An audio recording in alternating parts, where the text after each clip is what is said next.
Hello and welcome to the continuation of my examination and analysis of Act 1, Scene 1 of Romeo and Juliet. Where did we leave it off?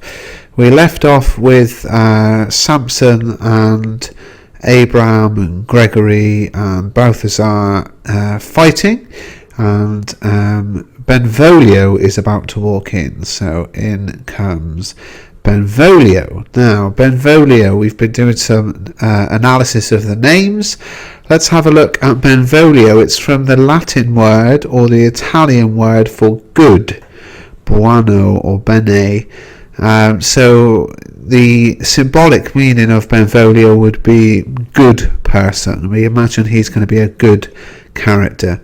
And he is a friend of Romeo's and also his cousin. So we would imagine that Benvolio is going to be a good guy in the play. All narratives need a mixture of good guys and bad guys, don't they, to have that conflict. And sure enough, Benvolio does turn out to be a good guy, because he says, "Part fools, put up your swords, you know not what you do." So he jumps in the middle of this fight, beats down their swords with his own. So he pulls his sword out, whacks their swords out of the way and says, "Stop fighting, put your swords away. You know not what you do." Now, "you know not what you do" is very, very similar to the words of Jesus when he was being crucified. In Luke 23:24, "Father, forgive them, they know not what they do." So Jesus was the sacrificial lamb for the sin of mankind. Benvolio comes in as a kind of, good guy figure with deliberate kind of connotations of Jesus and what he's saying, to suggest that he's just a really good guy. Then we have enter Tybalt. So if you've got the really good guy in Benvolio, you then see Tybalt come in, and everyone in the audience would have known the name Tybalt. We don't know it today, but I'll explain about the name to you. It's not so popular today, but basically Tybalt is the antagonist of the play. The antagonist. I've made a mistake on the screen, because he's the opposition to Romeo, the protagonist, that should say. Romeo is the protagonist, that's the main character, and in all sort of narrative, the main character has to have someone who goes up against them, that's the antagonist. So Tybalt is the bad guy to Romeo's good guy character in this play. He's Lady Capulet's nephew, Juliet's cousin, and Romeo's rival, although we don't know about him being Romeo's rival yet. So he is part of the Capulet family. Now, the name. This is an interesting story. Renard the Fox was a sort of a folk tale that was translated into English in the 1400s, but well known before that as well. The story of a cunning fox and the adventures he went on. There's a character in that story called Tybalt, who is a cat. That's why Tybalt is called Prince of Cats throughout the play. And Tybalt in the folk tale is a sly, argumentative, aggressive cat. So when a character comes on called Tybalt, the audience would think of him as being like this character, the cat, in that he is sly, argumentative, and aggressive. So that's the deliberate choice of name. So within a couple of seconds of the play, you have Benvolio come in, who is supposed to be a good guy, and is a good guy. He wants to stop the fighting. And then Tybalt come in, and the connotations of his name are that he's going to be aggressive and confrontational. So in terms of the effect on the audience, you know it's going to kick off. This is going to go badly. And sure enough, Tybalt says, "What, art thou drawn among these heartless hinds? Turn thee, Benvolio, and look upon thy death." So Benvolio's got his sword out, trying to stop the fight, trying to bash down the swords of the servants who are fighting.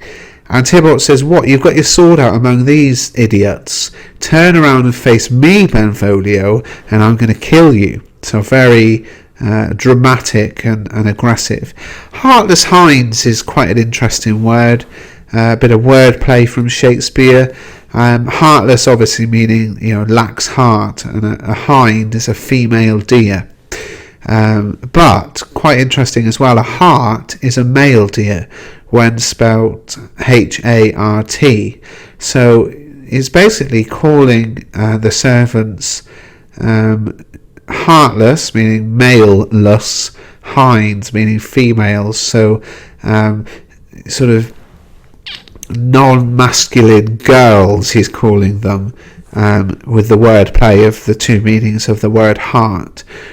So very aggressive language from Tybalt, who is living up to his character's name. Benvolio says, I do but keep the peace, put up thy sword, or manage it to part these men with me. So what he's basically saying is, look, you've got it wrong, I'm not fighting, I want to stop the fighting, so put your sword away, or use your sword to help me stop this fight. But Tybalt, of course, won't have any of that. He says, what, drawn and talk of peace? Meaning what? You've got your sword out and you're talking of peace? That's a contradiction. You can't walk around with your sword, swashing your sword around in the air and be talking about peace. I hate the word, as I hate hell, all Montagues, and thee. So in other words, I hate the word peace as much as I hate hell, as much as I hate Montagues, and as much as I hate you. And by using the term Montagues and thee in the same sort of phrasing as I hate hell, suggests that his contempt for the Montagues is, completely passionate. Have at thee, coward. So he then attacks Benvolio and calls him a coward as he's about to. So he's kind of saying, come on then, you wimp, let's have a fight. And then we have another stage direction. They fight, and I think I said it before, the stage direction they fight is artistic license now for the actors to really go at it and produce a fight scene that is as dramatic as they like. And big budget performances and films these days can make this a very dramatic, amazing scene. But likewise, a small school production with half a dozen people acting can still act out this scene. So it's nice and vague. It's a stage direction which allows the actors and actresses and the production to put in what they want. Then we have quite a funny bit really. Enter several of both houses. So along comes some Montagues and some Capulets who join the fray. So they kick off and there's a fight. Then enter citizens with clubs. So this is the civil blood from the prologue now coming into fruition, as people who just live in the area, just the locals, get their big wooden clubs out and join in the fight. And one of them shouts, clubs, bills and partisans, strike, beat them down with the Capulets, down with the Montagues. And this reminds me of some people who get drawn in, you see it in the press, don't you, to demonstrations and kind of anti-war marches and that kind of thing, and they get drawn into the hype of it and do something crazy like vandalise something, or and then afterwards they're in big trouble and they didn't really have a cause that they were fighting for. And these guys are just fighting. They bash a Capulet on the head, they bash a Montague on the head, they just fancy a kick-off really. Then enter Capulet in his gown and Lady Capulet. So this is Juliet's mum and dad come in to the scene, and Capulet says, what noise is this? Give me my longsword, ho! He's like, come on, let's do it, give me my sword. And Lady Capulet, brilliantly says, a crutch, why call you for a sword? In other words, you're an old man, you don't need a sword, you need a crutch to help you walk. Capulet says, my sword, I say, old Montague has come and flourishes his blade in spite of me. The use of the word old suggests, this is a long-running feud. And Montague's turned up and he's got his sword out, and I'm going to, not going to let him just do that. I'm going to kick off with him. So then Montague and Lady Montague come in, and Montague says, thou villain Capulet, hold me not, let me go. So in other words, Lady Montague is trying to stop Montague from going to fight. And Lady Montague is a little bit more forceful than Lady Capulet. She says, thou shalt not stir a foot to seek a foe. In other words, you're not going to move an inch if you're going after an enemy. And then we have the prince turn up, and he does his little bit, but He does quite a long speech, so we'll save that for the next video because we've hit 10 minutes. So hopefully you're enjoying this series on Romeo and Juliet. Do check out the whole series at youtube.com/Mr. Bruff. Do go to mrbruff.com to download the ebook